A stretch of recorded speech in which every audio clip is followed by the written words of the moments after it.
hotnya dan termasuk salah satu atau pertama begitu ya, orang pertama pejabat di Kabinet Merah Putih yang kena operasi tangkap tangan. Ya, kita langsung saja ulas supaya kita lebih jelas begitu ya seperti apa sudut pandang CNBC Indonesia terhadap pemberitaan yang saat ini juga sedang terjadi bersama dengan Muhammad Iqbal dan juga Suhendra, Managing Editor CNBC Indonesia.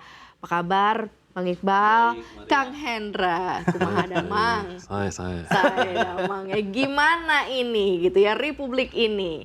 Lagi tenang-tenangnya habis kemerdekaan ya kan Republik Indonesia tiba-tiba ada dikasih kado ya.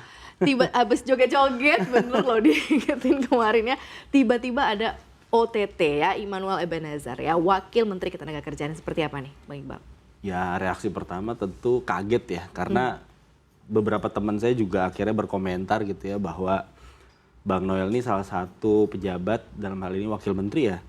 Yang juga aktif gitu ya untuk mengadvokasi beberapa isu publik ya misalkan terkait dengan kasusnya Sritex, kemudian juga teman-teman driver ojek online juga berapa kali ya datang ke, kemudian yang paling fenomenal mungkin yang waktu geruduk pabrik itu yang menahan ijazah daripada apa namanya buruh gitu ya, itu juga beliau melakukan fungsi advokasi. Jadi ketika ada peristiwa ini tentunya kaget ya, tapi ketika saya melihat bahwa penjelasan dari Wakil Ketua KPK waktu itu Pak Fitroh bahwa ini pemerasan, saya sudah bisa membayangkan sih, karena memang sertifikat dugaan sertifikat K3 ya mungkin nanti Kang Hendra bisa lebih perinci ya menjelaskannya. Ini ya Indonesia banget ya istilahnya kalau bisa dibilang ya kita ini berat akhirnya karena ekonomi perizinan kan selama ini gitu loh. Nah ya, sertifikat K3 ini ya pasti bagian dari perizinan itu gitu. Dan ya ketika pengurusannya lama kalau bisa dipercepat lewat uang ya kenapa tidak gitu. Jadi ini sebenarnya ya simpel sih sebenarnya gitu dan semestinya benar kata Pak Menteri Ketenagakerjaan Prof. Yasirli ya tidak perlu terjadi sih harusnya, apalagi ini wakilnya dia gitu.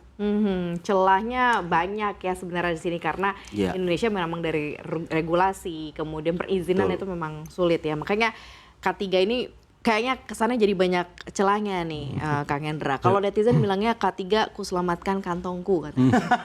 Gitu. Iya, jadi K3 ya kantongku ku selamatkan. Seperti apa itu ya? Kreatif ya. Gimana nih Kang Hendra? Jadi sebelum saya ingin menyampaikan bahwa dengan adanya kasus ini terus terang saya menyayangkan karena kita tahu indeks persepsi korupsi Indonesia itu lagi sedang bagus naik positif ya.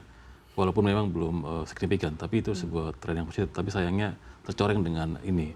Kedua juga mungkin kita tahu Pak Prabowo sedang mengejarkan memberantas serakanomik yang sifatnya bagaimana pelaku swasta itu supaya lebih pro dengan ekonomi kerakyatan segala macam. Tapi justru mungkin di internal pemerintahnya lagi justru ada kasus kayak gitu. Terus terang ini saya menyayangkan sekali. Nah terkait dengan K3 itu memang sebuah regulasi yang memang sudah undang-undang jelas ya. Ada undang-undang yang mengatur dan peraturan pemerintah dan untuk beberapa industri memang mereka wajib, terutama industri-industri yang memang sangat rentan dengan keselamatan kerja segala macam. Nah memang dalam prakteknya K3 ini yaitu masuk di ranah yang sifatnya di area perizinan yang selama ini memang jadi ladangnya korupsi. Karena selain perizinan ada juga masalah penganggaran, ada juga masalah belanja barang dan jasa itu jadi ladang-ladang korupsi selama ini kan. Bahkan termasuk soal masalah tender segala macam. Nah, perizinan inilah memang salah satu yang menjadi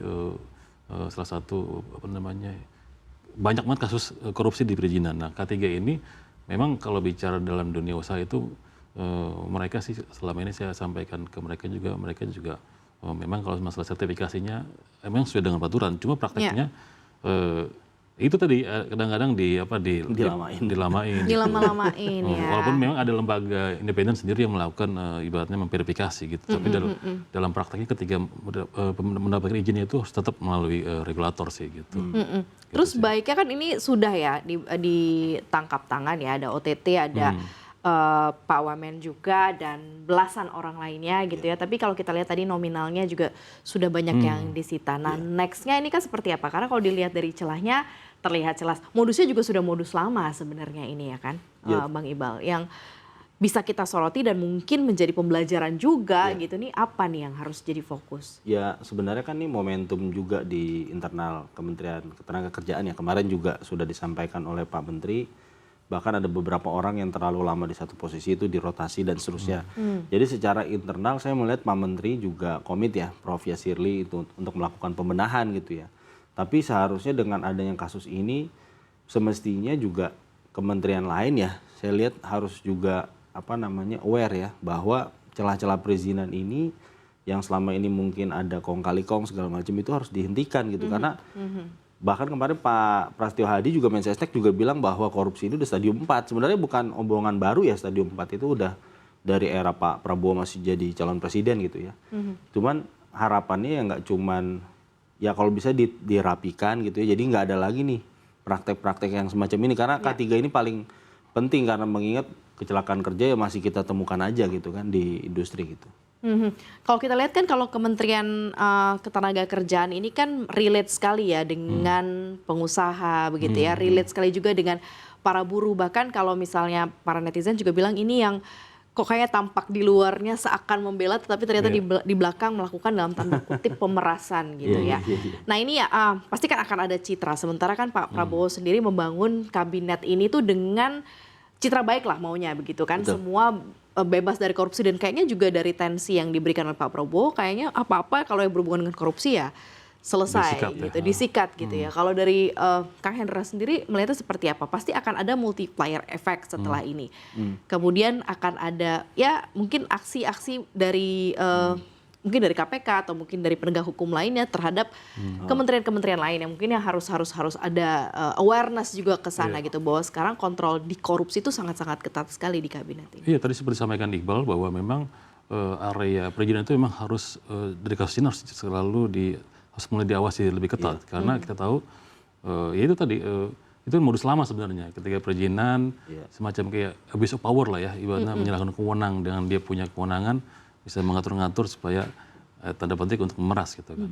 Nah, tapi kalau dalam konteks misalnya saya sempat ngobrol dengan pelaku usaha dan serikat pekerja, mereka sebenarnya dalam konteks K3 itu mereka sih ingin sih ada semacam perbaikan dalam konteks tata kelolanya supaya mungkin tidak dipegang oleh misalnya regulator, tapi justru nanti asosiasi usaha yang memegang proses pengawasannya itu gitu loh. Jadi nggak melulu harus dipegang sama regulator, justru yang selama ini yang kita tahu kan ada potensi penyimpangan termasuk tadi abuse of power itu gitu. Nah mereka mendorong supaya bagaimana kalau K3 itu supaya mungkin diserahkan sama asosiasi usaha masing-masing. Jadi mereka yang melakukan pengawasan secara mandiri gitu kan. Gitu sih.